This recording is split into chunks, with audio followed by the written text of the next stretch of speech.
Hello, donc aujourd'hui je vais vous montrer mon nouveau CV qui a évolué et évolué jusqu'à en arriver là au bout de à peu près un mois et demi.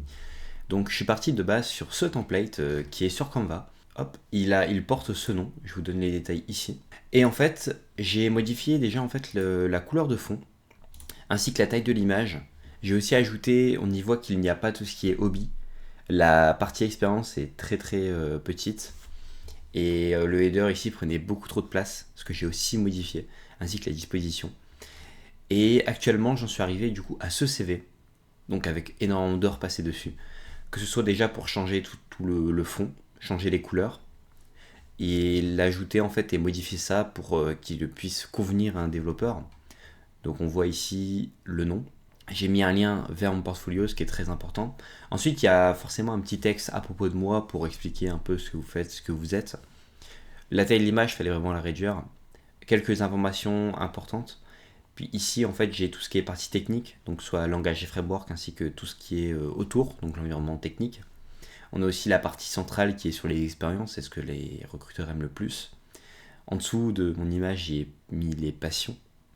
Et en dessous encore, j'ai mis en fait mes différents diplômes pour les expériences que je vais y mettre. Et à la fin, on y retrouve des liens. Donc personnellement, je suis pas de la team qui met son GitLab. Je trouve pas que ça ait vraiment un intérêt. Moi, tout est dans mon portfolio en fait. Pour ceux du coup qui apprécient ce CV, je peux pas en fait vous copier-coller tout le template modifiable malheureusement. Mais ce que je peux faire en contrepartie, c'est vous donner un lien copier-coller publiquement. Et si j'ouvre le navigateur, paf, et je fais entrer. Donc là, je suis pas connecté, je suis en navigation privée. On peut refuser les cookies et puis on voit, voilà, vous pouvez sélectionner, vous avez les liens, etc.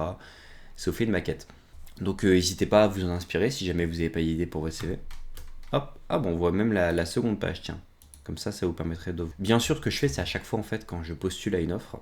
Voilà, ici, il y a un input, donc bien sûr, comme nom, en fait, de CV, ce que j'ai fait, j'ai mis CV, Morgan, Scholz Morgan. Et à chaque fois, en fait, je mets le titre que j'ai choisi ici pour l'offre. Et je finis par le nom de l'entreprise. Voilà, ce qui permet aussi, justement, de ne pas avoir à chaque fois ce téléchargement du CV avec entre parenthèses 1, 2, 3, 4, 5, etc. Vu que souvent, avant, je mettais le même nom. Ça permet aussi de versionner, de savoir combien d'offres vous avez postulé dans la journée, etc. Voilà tous les petits conseils que j'ai actuellement avant de pouvoir du coup recontinuer ma recherche. Entendu, je répète, tout est dans la description, donc soit à la fois ce lien avec ces deux templates ou bien le nom de ce template pour le trouver qui est gratuit sur Canva bien sûr. Et du coup, je vous dis à demain. Et voilà un petit indice pour le logo.